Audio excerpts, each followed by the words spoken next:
So now we're recording, and officially good morning, everybody. You're all very welcome. So look, we'll do what we have to do. The purpose of today's revision session is, and I know a bank holiday weekend is not an ideal weekend to do it, just the way the course fell. The reason we picked this Saturday for the revision is it's a week after you have received your assignment and the week before you have to submit it. Are you with me? So that's why I just felt, this is probably as good a time as any to go through the revision. You've had a chance to look at the assignment. Hopefully you can do it. If not, I'm going to show you exactly what's required and how to do it, and give you a chance then for submitting your assignment for next week. The good news is, and I hope this is good news, and the reason we focus on it from an assignment perspective, if you can do this alone, that's probably enough to get you over the line. Okay, so without getting bogged down in the minutiae and the LIFOs and FIFOs and all that kind of nonsense, if you break the course down into its simple component parts, there's 10 marks for the short tests, there's 20 marks for the assignments, and then there's 70 marks for the exam. And out of that 70 marks in the exam, and I'll go into in the revision session in January, I'll go into the paper and all that kind of stuff. There are two major questions on the paper, and they attract 50 marks each. And one of those questions on the real exam paper will be to prepare a profit and loss account. And then the second major question will be based on module 3 and 4, which is analyzing accounts. And your second assignment will be based on that. So if you can do those two things, you will be able to get enough marks to get through the subject. So I just want you to be aware of that. So I keep coming back to it. So what I'm going to do today is I just have an example of a trial balance, and I'm just going to work through it with you to show you what we're doing, and I suppose more importantly why we're doing it. And once you understand that, then hopefully you'll be able to go and do your own assignment. That is that. The other thing, and just I'll go back.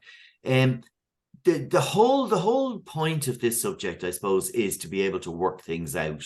So you have your accounting formulas. So if you have incomplete information, you're able to fill in the gaps. If you have just a list of transactions that have gone through the accounts, that you're able to pull them apart and make sense of it. And that's really what the whole thing is about. So it does involve a little bit of critical thinking, and that's what it's all about. In terms of the profit and loss account, and I keep coming back to this, and hopefully the penny will drop with this, that when you are producing a set of accounts for a business, the question that we are asking when we produce a profit and loss account is, did we make a profit or a loss in the period?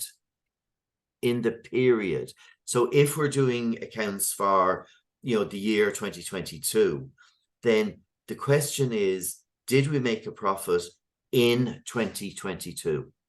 That's what we want to know. So it's just for that year. The trial balance will record all the transactions that went through the business. Okay, so that's recording all the ins and outs, the buying, the selling, the expenses, the wages, all the different transactions that are going through the business. They are all captured in the trial balance. So that is that. And then those figures are extracted, and that's what you have on your list.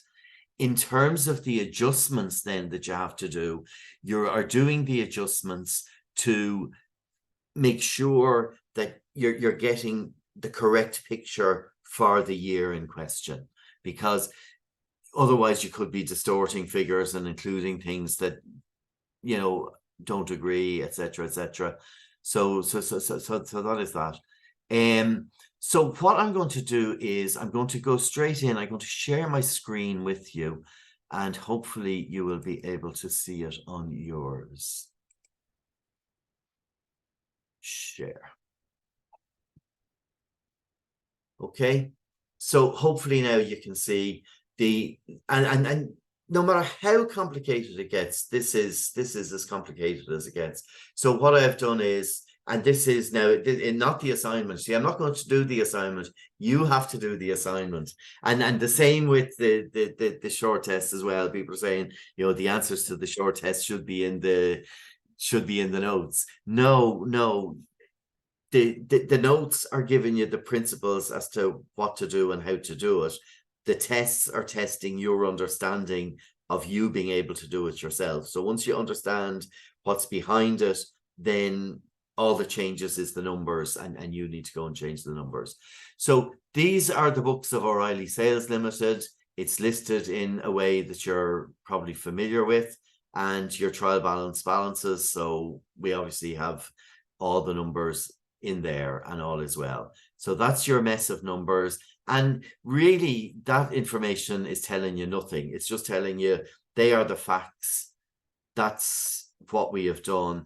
And what you're doing by putting it in a different format is you are making sense of it. So by jiggling these figures around, now we're able to work out, you know, what do they sell? How much profit did they make? Is the business worth money or not? That's really, and from a credit perspective, it's all about understanding. So that is, so all the entries that went through the accounts, there they are, all recorded and extracted and sitting there. When we get to, so this is December 2022, when we come back after Christmas and we go to do our set of accounts to see, did we make a profit or loss last year, there's a few things that we need to take into account, and that's what the adjustments are. So what we do is we, and if it's a distribution business, what they tend to do on the last day of the financial period is they go and do a stock take. So they will go out and they will count all the boxes or stock or whatever they have in the warehouse at that moment in time to see what stock they still have left over. So they'll put a valuation on that, and that will be one of the adjustments in the accounts. Then depreciation. So when we did our accounts last year, we depreciated our fixed assets to account for how much of the asset we used up within the year. So you're given instructions on that we have to provide motor vehicles and office equipment at 20%. So effectively what that's telling you is that between our cars and our office equipment, as a business, we are expecting them to last for 5 years. And rather than taking the hit in 1 year that will reduce our profits, we're going to spread the cost of those fixed assets over a 5-year period to give us a more accurate picture of our profit and loss. The interest payable for the mortgage. Now, again, we have mortgage interest in here. And so we know that we paid 10,800 interest between January and September. The charge hasn't come true yet for the next period, which is, you know, October to December. So we know there is an interest charge in there. So it'd be wrong to show a higher profit. So that's why we need to say, well, look, we have put through 10,800 in mortgage interest. We know there's going to be a charge from October to December, and we need to include that in our figures to get an accurate profit figure for the previous year. The insurance, we can see here we paid 12 grand insurance. Yes, and that's gone out of the books and gone out of the bank. So it's right that that figure is recorded, because the insurance figure covers from the 1st of July to the end of June. It'd be wrong to include that 12 grand as a charge for 2022, because only half of it relates to 2022 and the other half relates to 2023. So on that basis, we need to adjust our insurance figure to make it right for the year in question. Again, bad debts, we need to adjust our bad debts. And again, that's just a matter of opinion. You can decide what to do there. Audit fees, we know the auditors and accountants did the work. We also know they never sent us a bill. And there is a bill coming for 4,700 sometime in January. And we also know that because that bill relates to work they did on last year's accounts, then I shall take the expense and put it into last year. Is that okay? So that is why we are doing the adjustments. So we just, and before we do the P&L, we just start with the adjustments, right? So that is where we want to do. And the other thing, just as a guideline as well, that all the figures in the trial balance that are listed, they have to go into either your P&L or your balance sheet once. Is that okay? All the figures for the adjustments have to go in twice. They have to go into the profit and loss account, and they also have to be recorded in the balance sheet.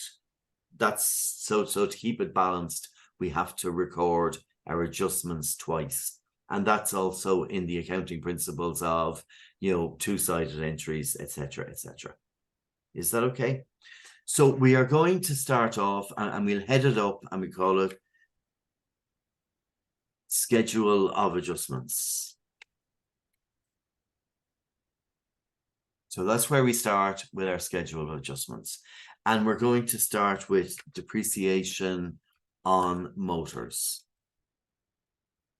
So that is grand. So that's where we're going to start. I'll just do it in full. Depreciation on motors. So we can see from the trial balance that our depreciation on motors is 11,200 because it tells us it is. Maybe I'll just format this.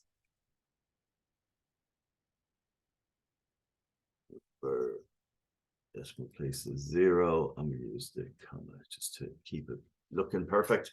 Okay, so we know that we have 11,200.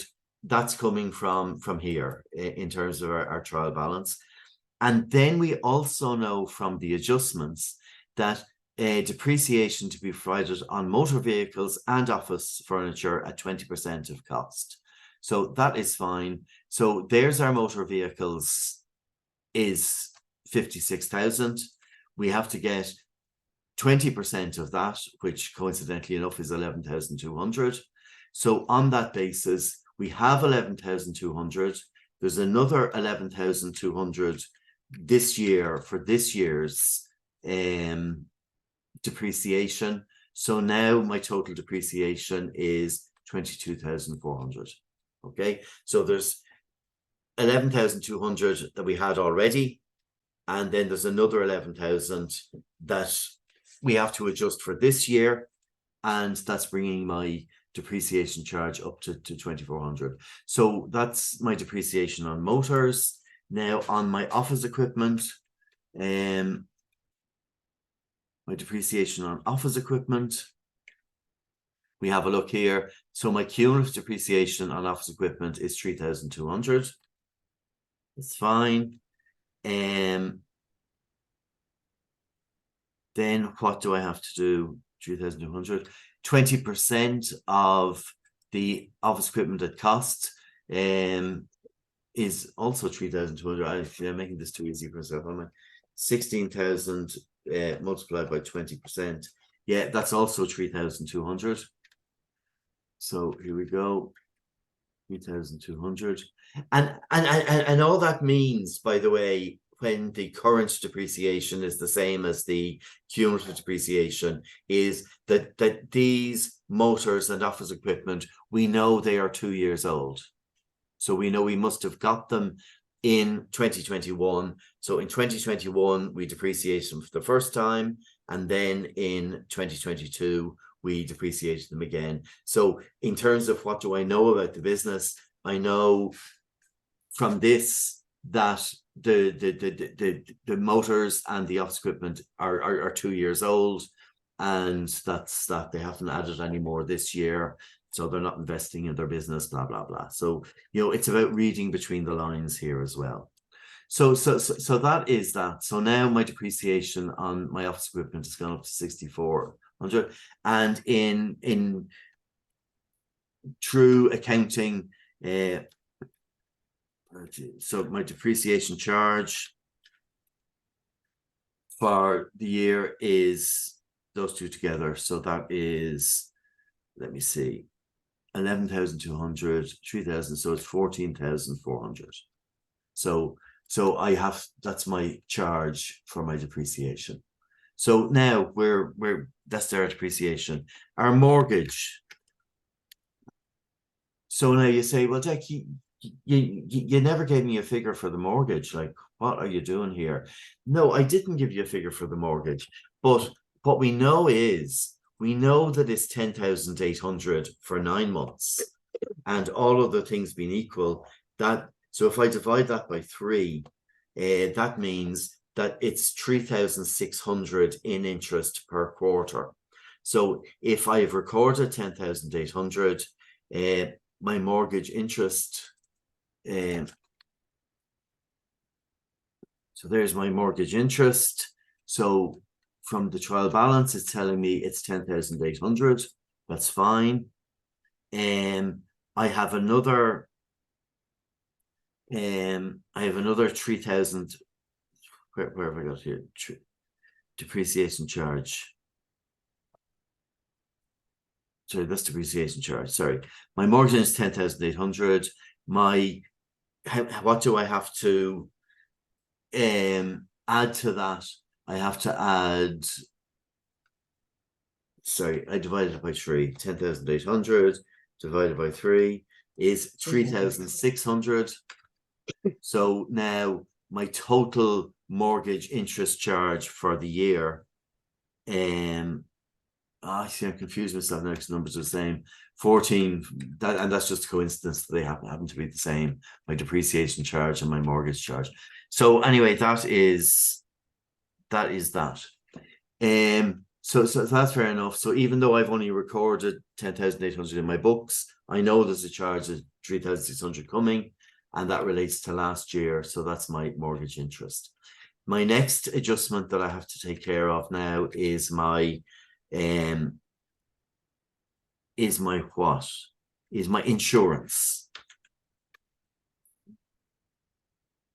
So again, we recorded 12,000 in the trial balance, and we also know that only half of that relates to the current year and half relates to next year.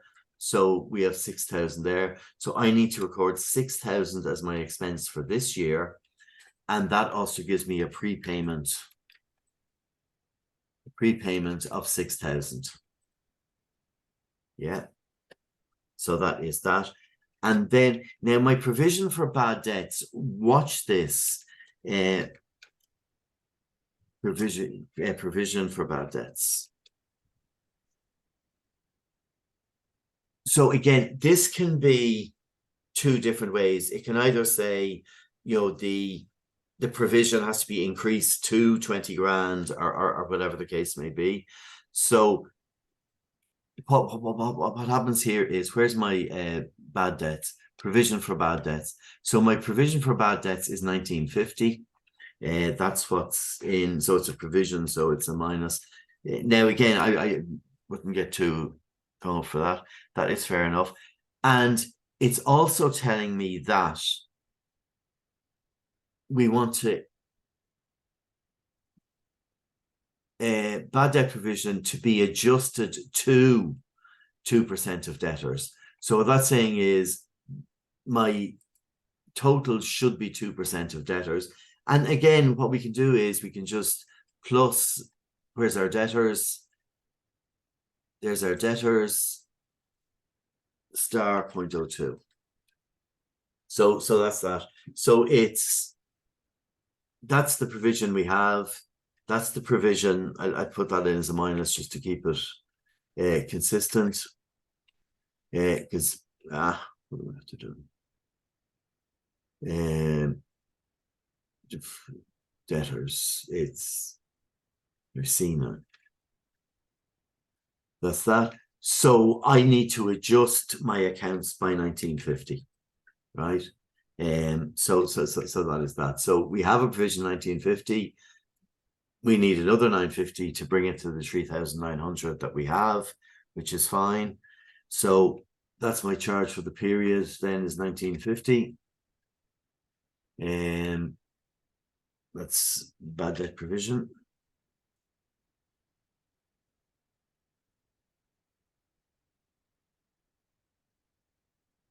Bad debt provision. And then the final thing that we have then is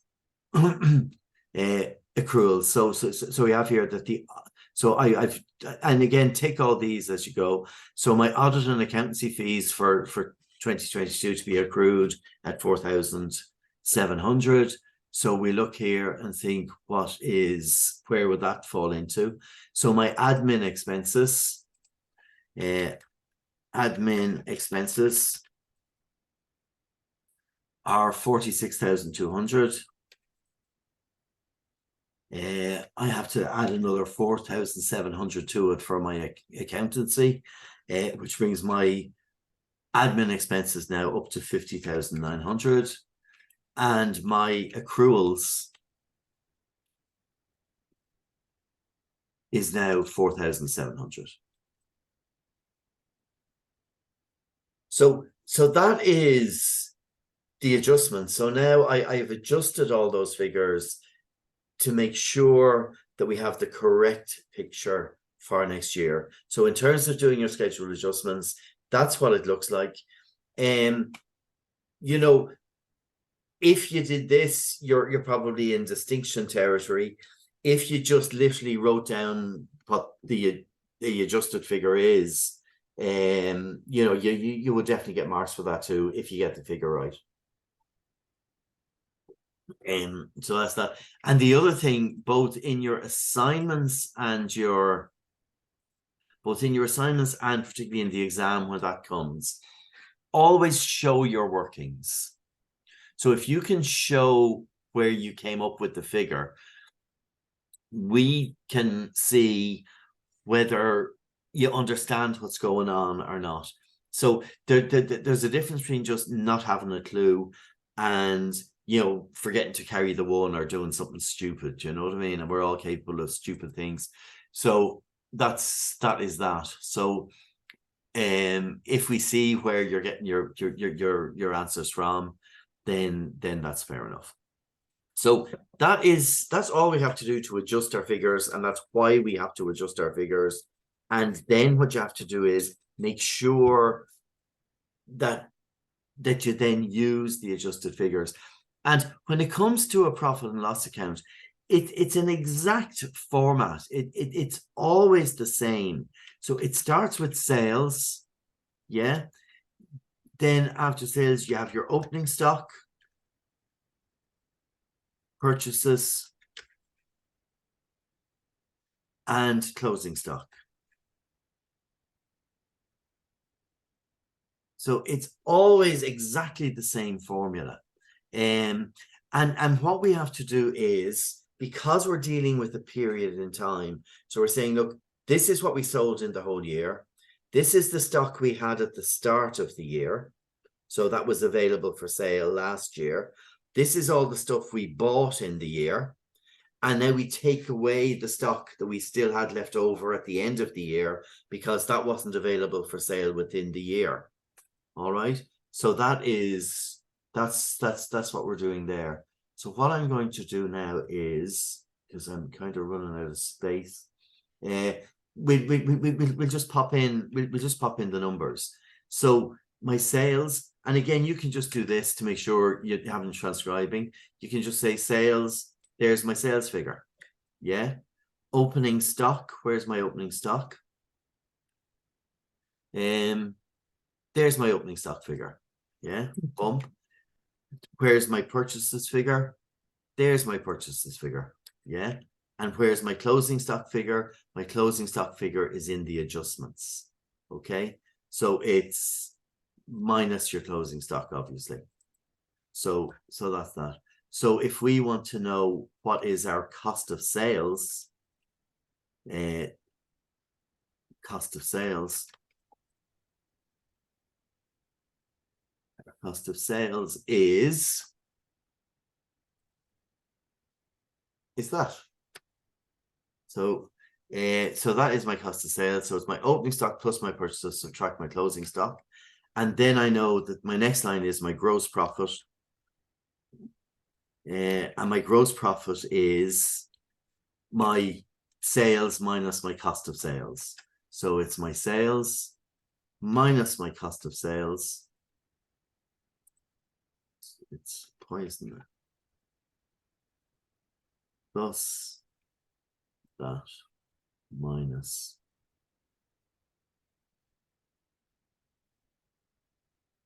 Oh boy, it's not. Let me go into that box. Anyway, that's that. So from all this information, there's my sales, there's my opening stock, there's my purchase, there's my closing stock. And it's always sales, opening stock plus purchases less closing stock. That would give you your cost of sales. And then you subtract your cost of sales from your sales to get your gross profit. And now all we have to do then to get a net profit is to list our expenses. So now you go through the list and you get your expenses. So what I'm going to do now is, just to make it easy, I'm just going to drag this down a bit. Come on. What's going on? The gas, when you're trying to show off now, you see it's pump. Yeah, that's it. Okay, so I'll just drag this down so I can keep the figures here. So there. All right. So now let's go through and have a look at our expenses. So where do you start? So again, they don't have to be in any particular order. So what are our expenses? Well, and maybe you can even do this. So there's wages and salaries. So there's wages and salaries of 97,000. That's an expense. Printing and posting is an expense. Your admin expenses, your distribution, your insurance, your mortgage interest, they are all expenses. So let's copy that. I don't know if I'm doing this right to confuse you. So that is, so they're all expenses. What else? My depreciation charge, that's an expense. Well, let me go through that. So my wages and salaries, that's fine. My print and postage is fine. My admin expenses. Now, the admin expenses in the P&L account is 97,000, right? But sorry, our admin expense is 46,200. But we also know that we have a bill coming in from the accountants that we haven't accounted for yet. So what you have to make sure is here that when you're doing your P&L account, that you include your adjusted figures. Are you with me? Because that's the point of doing the adjustments. So even though my trial balance says my admin expenses are 46,200, my admin expenses for that year are really 50,900. Is that okay? My distribution is okay. My insurance. Now, again, let's use the adjusted figure for insurance. So it's 6 grand in the trial balance. We also know the 6,000 relates to next year. So 6,000 is the expense for this year. And also for my mortgage interest, yes, 10,800 is what's in my P&L account. We also have an adjusted figure for mortgage interest. So my real mortgage interest for the year is 14,400. So 14,400, which is fine. And I also have a bad debt charge for the year as well. Sorry. RGE. So my bad, so what is my bad debt charge? So my bad debt was 1950. So I have another 1950 to charge for this year. So 1950. That's grand. And then the last thing then I have to look at is my depreciation charge. So my depreciation charge for now, it's for the year. So that is fair enough. So what is my depreciation charge for the year? My depreciation charge is 14,400. Yeah.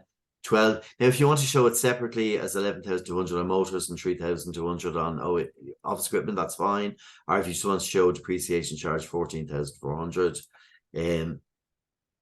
14,400, that is fair enough. And then I should have my total expenses. Let's see.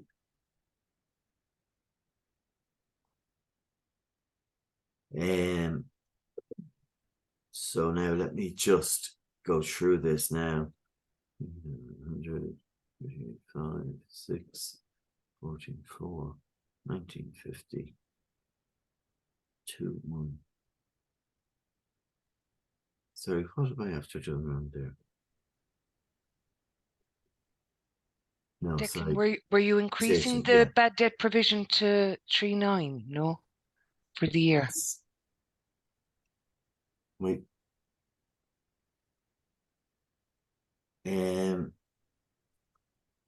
Sorry, now I could be confusing everything. Yeah, and this is one thing that I'm conscious of. Okay. Let me see bad debt. So mortgage interest. Yeah. Sorry, that's my bad debt. That's my bad debt provision. Sorry.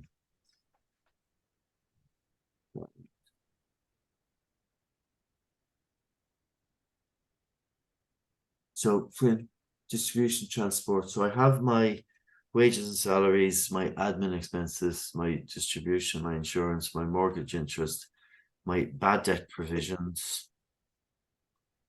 Yeah,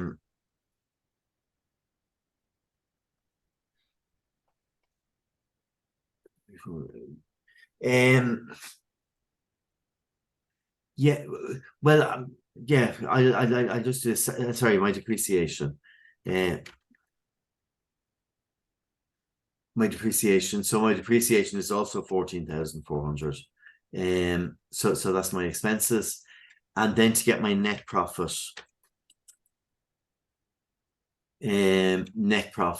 I subtract my expenses from my gross profit. So it's plus my gross profit minus my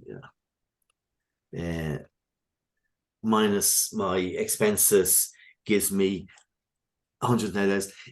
Just I was thinking about that as well, because in these days maybe we could have net profit and just keep it consistent with the notes before interest and tax.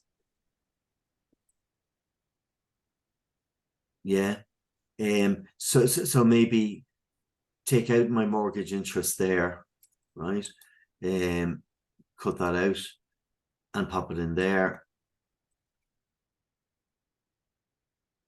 Paste.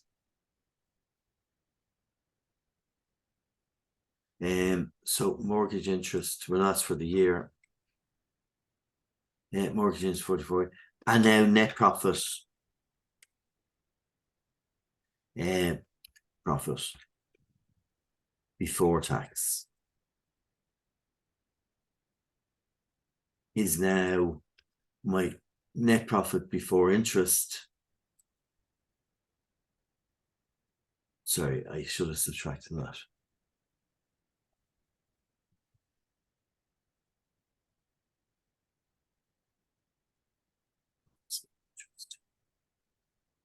So that's what we're doing there.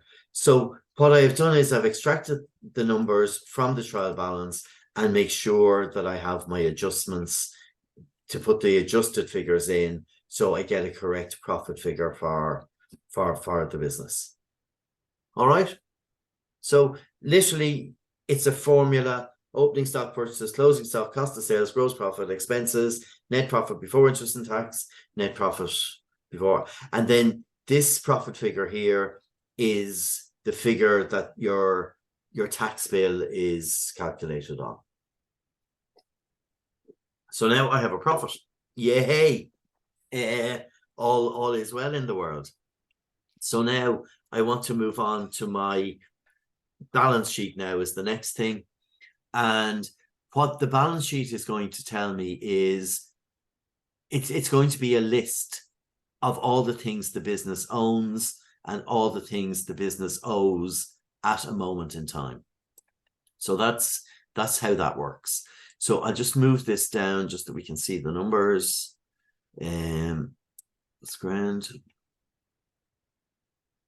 Yeah, Yeah. Martin has asked a question there, which is good. He said, why is the depreciation value before adjustment used? So you put in the figure for the 1950 as opposed to the 39. Is that how I'm understanding that? Yeah, because we said in the adjustments that we want to adjust our bad debt provision to 10% of our debtors. So that means we want to have a provision in our accounts of 3,900. So that's what we want to have in our accounts. We already have 1950 because I have it here in my trial balance that we already have 1950 there. So my charge for this year is another 1950 to bring it up to the 3,900.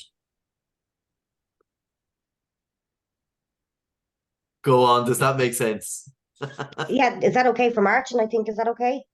Yeah, there you go. Yeah, and yeah, thanks, Angelina. You keep an eye on the comments because I'm a man. I can only do one thing at a time.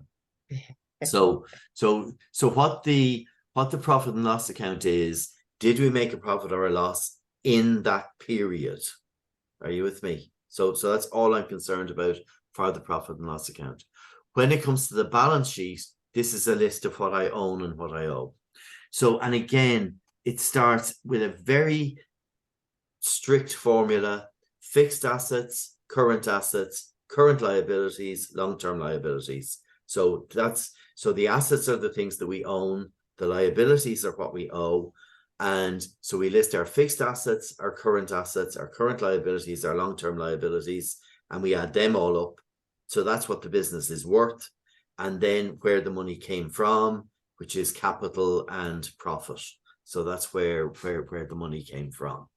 So that is fine. So let's start with our fixed assets.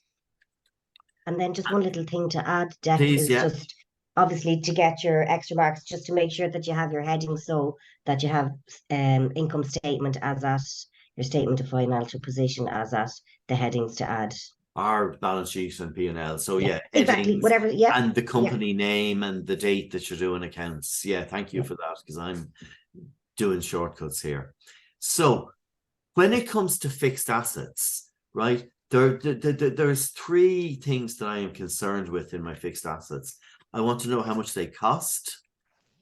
I want to know how much depreciation, and I want to know the value. So how much are they worth now? Is that okay? So my motor vehicles,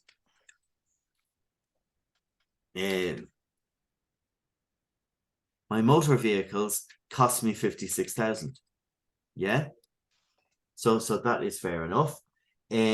My depreciation, and again I go back up to my schedule adjustments. So my depreciation was 11,200. I added another 11,200 this year. So my cumulative depreciation on my motors is 22,400.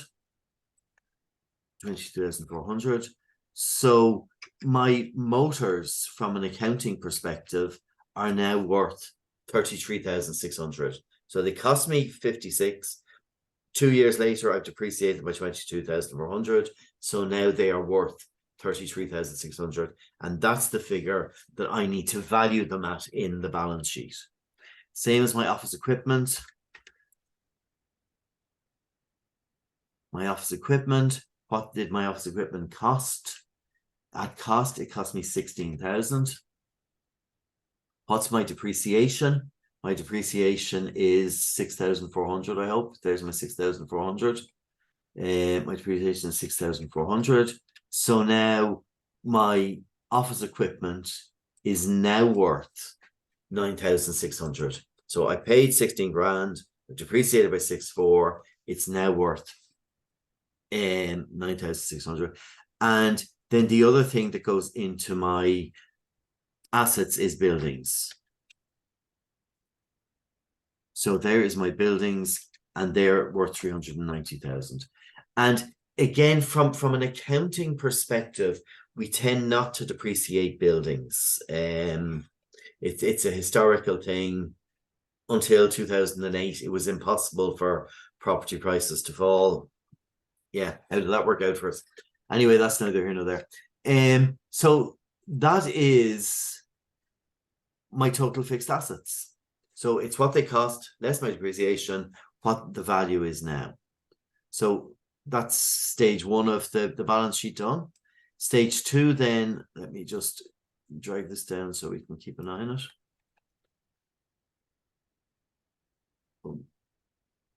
Is that any good now? So now we move on to our current assets. So what are my current assets? Well, my current assets are my debtors. And if it makes it easier for you, less bad debt provision. My bank is also now the bank is a funny one, because a bank can be either, you know, in credit or overdrawn. So, you know, just have a look at the bank, and rather than wrecking your heads with debits and credits and all that sort of nonsense, for me, who is a total non-accountant, right, all I ever did was, we have a line here always in the trial balance, which is debtors and creditors. Yeah. And we know that debtors are assets and they're people who owe us money. We know creditors are liabilities because we owe them money. And all I do is I see, is the bank on the same side as the debtors or the creditors? So, sorry, that's my phone. I left it on in case anybody wants to talk to me. It is now on silent. That is fine. So if it's on the same side as your debtors, it's an asset. If it's on the same side as your creditors, then you're overdrawn. So you don't have to bait your head now with debits and credits and all that sort of stuff. Okay. Bank, then we have our stock figure, which is also another current asset, and then prepayments. So prepayments are a current asset, because if we didn't pay them, we would have the money in the bank. So that is fair enough. So what are my debtors? My debtors are 195,000, because that tells me it is. My bad debt provision, again, I'm going up here. So it says my bad debt provision is to be adjusted to 3,900. So that's fair enough. So bump. So it's minus 3,900. My bank, again, that's in my P&L account, 25,400. My stock. Now, guys, my stock is always my closing stock, because I am doing the balance sheet. So this is balance sheet.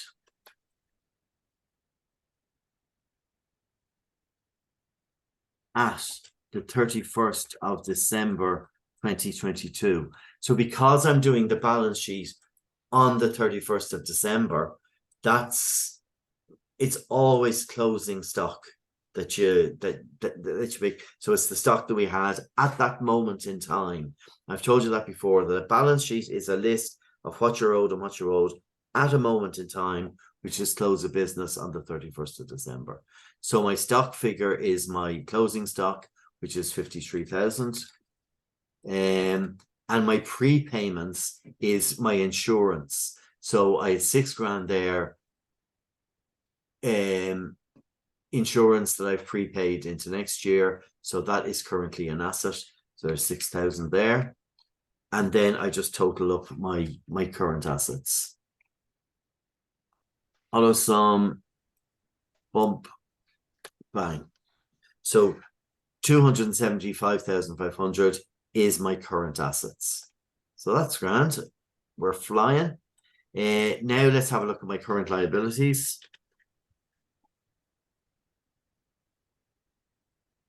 And if you want, for an exam paper or whatever, if you just want to maybe put a tick beside the figures in the trial balance that have been adjusted, or highlight them or whatever, that you'll know to pick the other things.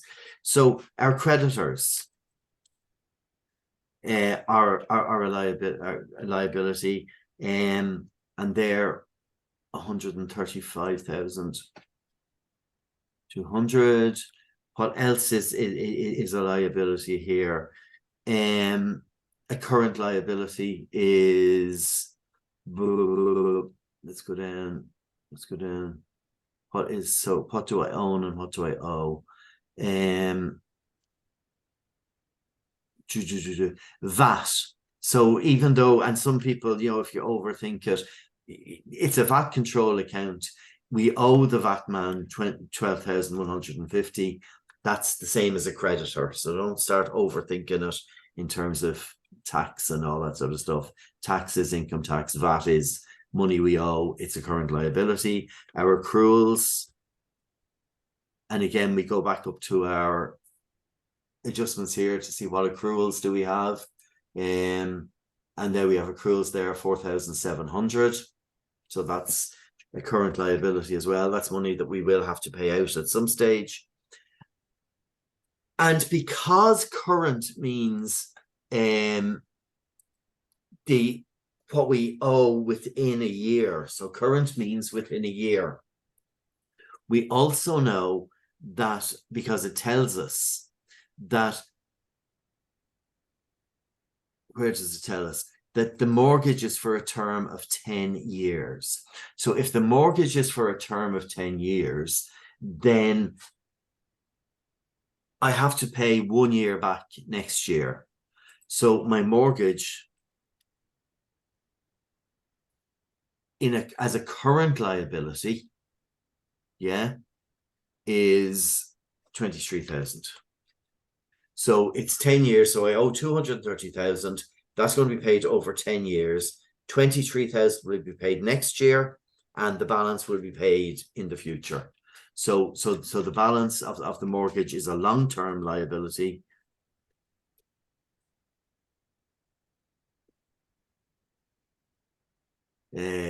Is the difference. So that's my 207,000, which is the difference between so the mortgage is 230, 23 I'll pay back in the current year, and 207 I'll pay back from a long-term. Oh, sorry. So just let me do this now. Just move this down.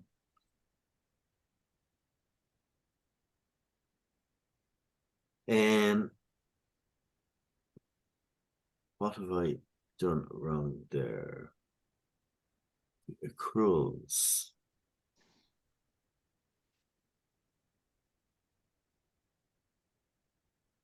Let's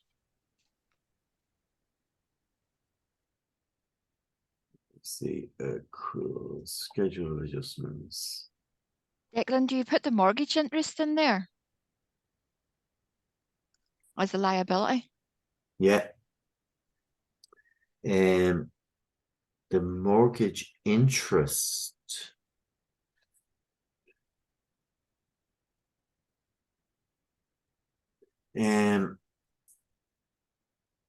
Sorry, what have I done here? 135, 1234. Yeah. This A3.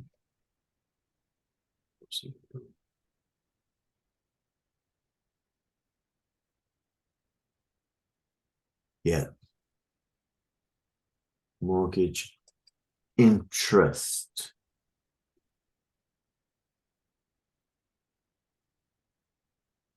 Mortgage interest.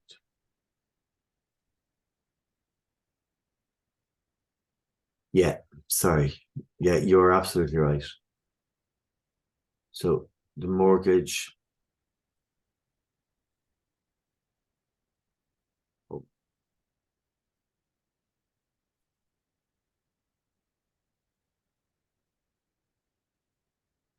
Mortgage. So my mortgage interest, yeah, and that's an adjustment. So that's 3,600. That should go in there. And what's going on here? I need to include that figure there. So now, so yes, the mortgage interest is so that's my current liabilities, and then my working capital. My working capital is, yeah, the difference between my current assets and my current liabilities. And again, this is acting up on me because I've made it big. So that is my working capital. And actually, I just dragged that out there to keep it simple. So that's the difference. That is my fixed assets. So that's the value of my fixed assets. That is my working capital, and that is my long-term liabilities. So if I add my fixed assets to my working capital and then subtract my long-term liabilities, then I get the 323,050. So that is how much the business is worth. So that's our fixed assets, what they're worth. That's our current assets. That's how much we owe at that moment in time. And that's what we're going to have to pay in the long term. So that is how much my business is worth. So let's just check if we have everything right there at this stage. So we put in financed by. So where did that money come from? I have no idea where it came from. We have 20 grand in capital. So there is 20,000 in capital. And retained earnings is there, retained profits.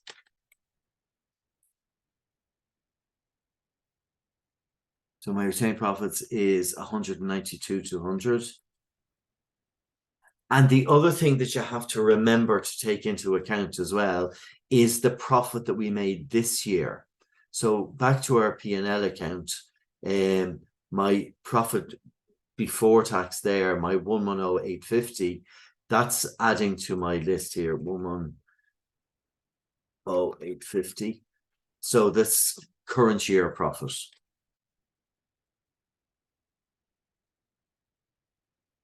Now, if you add those two figures together and show them as one figure, that's fine too. I just think it's better to say, so that's the money we put into it at the start. That's how much money we had at the start of the year. That's how much money we left this year. And then I just do an auto sum just to add those three numbers together. And it works. Even I, who have done this for years, I'm always amazed when it works. So that's that. Now, at this stage, if it all balances out, then you can kind of relax. Now, either you've got it all right, or you still can get things wrong if you have them in the wrong place or whatever. So from a marking perspective, you get marks for everything that you have right. And if it doesn't balance when you get to the end, the rule is no panic. Okay, so just list everything as it is. And even if this is, miles out, so if this is miles out, so let me say here, oh my God, look, this is minus 66 and this is 323. I'm a mile out. All you do is just find the difference between the two numbers. And then you go, okay, so what's the difference between 323 and minus 66? And then you find out, oh, it's 390,000. Oh, look, you forgot to put in the buildings. Yeah. So that's how. So you just get the difference between the two numbers, and then just go looking for the numbers, because you can miss things. And the thing about it is, guys, if you do miss one number, and you get everything else right, you'll still get most of the marks for the question. Yeah. Now, I suppose the problem is if you add your closing stock and subtract your opening stock or something, then everything is going to be wrong all the way down. So just take your time, but for everything that you have in the right order, you will get marks for. And as I say, just subtract find the difference between the two figures. The first thing I do is go looking for that number. That's fair enough. If I can't find the number, the next thing I'll do is I will divide my difference. I will divide my difference by 2. I will divide my difference by 2. So how does that work? So now I have a difference here. So this says 332,450 and this says 323,050. So let's say, so 332,450 minus 323,050. My difference is 9,400. I can't find a 9,400. Divided by 2, 4,700. Ah, look, I subtracted my bloody accruals and I should have added them. Yeah. So on that basis, I will just get rid of the minus. Now it balances perfectly. Yeah.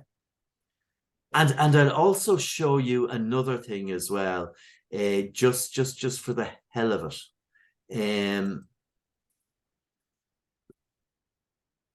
If your difference, so see here, I have a difference. It's 305,050 minus 323,050. My difference is 18,000. If your difference is like 18,000 or 27,000 or 270, if you can divide it by 9, all right, so it's an 18,000 or 9,000 or something of that nature. If your difference is something like that, what you have done is you have gone and transposed numbers, right? So if you look at your closing stock figures, 53,000.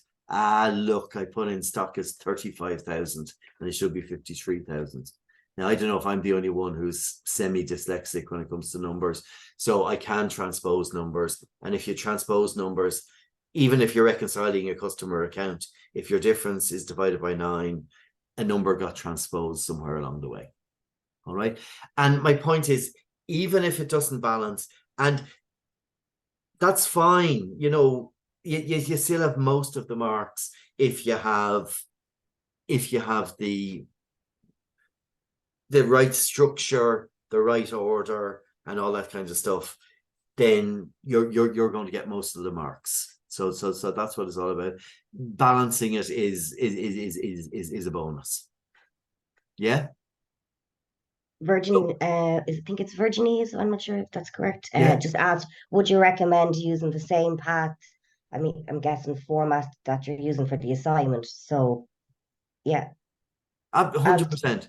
And Yeah. this is, when you're doing the examples of your trial balance exercises, when you're doing it in your assignment and when you're doing it in the exam, this format that's exactly what we're looking for. Yeah, that's exactly what we're looking for. And that is it. What I might do, do you know what I might do? I might just, I know it's a bit of a mess. I can just copy the spreadsheet and send it over to you. Yeah, will I do that? Yeah, okay.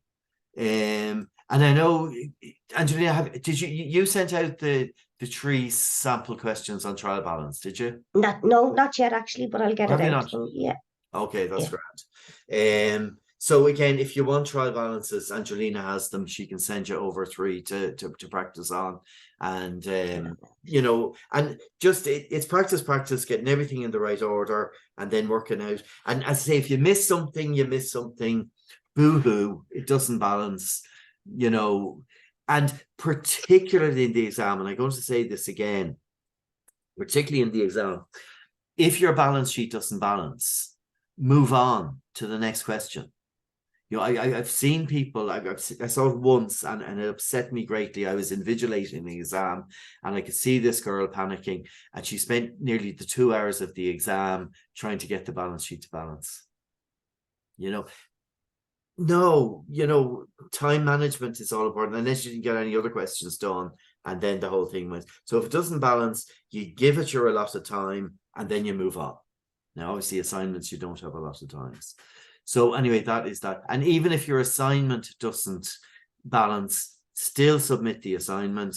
And Angelina then will say, look, it didn't balance because you added your depreciation, or you didn't include the adjusted figure there, or whatever else. So we'll show you where you went wrong, and then you can make different mistakes next time.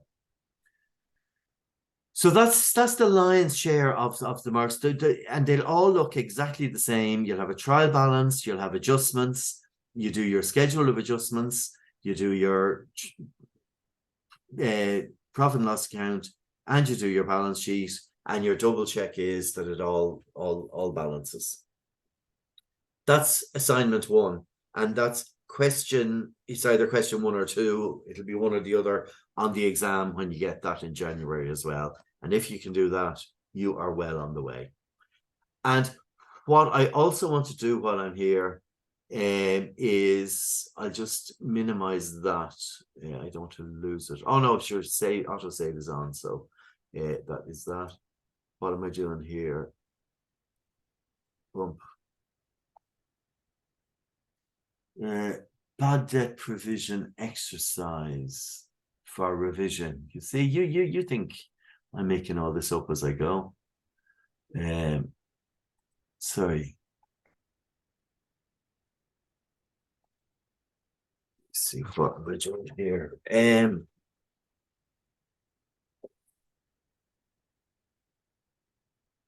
Yeah, again, yeah. Well, I just show you. This is actually the file I have is the solution rather than the question. So anyway, this is just an example here that I've given. So what you're given, this is part B, and there's only a few marks for it, but you might as well get all the marks you can. So you have a P&L, or you have a age debtors. So it's saying, look, this is how much you're owed. This is current 1 month, 2 month, 3 month, and 4 months, and whatever. What is your bad debt provision? And again, what I've done here is say, well, look, on the basis of the notes, and you can explain this if you want to have different numbers. So we're saying, look, current, we'll probably get all of it. If it goes a month, we'll get 95% of it. If it goes 2 months, it's 90. 3 months, 75. And if it's over 150 days, you know, we're probably down to 10% that we're going to collect of that. All right. So that's our percentage recoverable. And then literally we just, you know, what I've done here is I just multiplied the current balance by 100%, 30-day balance by 95%, 60-day by 90, 90-day by 75, and 2041 by 10%. So that's how much I reckon I will collect. And then we just subtract what is outstanding with what I reckon I'm going to collect, and to get my what's I reckon I'm going to write off. So I reckon 5% of that, 10% of that, 25% of that, and 90% of that I'm going to write off. So out of my 920 in debtors that I'm owed, I reckon I can get 867,000 of that, and I reckon there's 53,000 I'm not going to get. Yeah. And that's it. Now, there's 2 ways you can work it out. There's a general provision that just, and it's just figure in the air, you think a general provision is, I think, there's 20 grand there I'm not going to collect. And in the real world, guys, as credit controllers, your job is to push that bad debt provision as high as you can possibly get away with. All right. I always call the bad debt provision the padding on my posterior. And what I meant by the padding on my posterior is that if there was a company failure or a bad debt, obviously all the fingers point at you because you're the credit controller. What the hell's going on down there? We've lost 10 grand. And hopefully as a result of your battling with accounts and accounting, just think about that.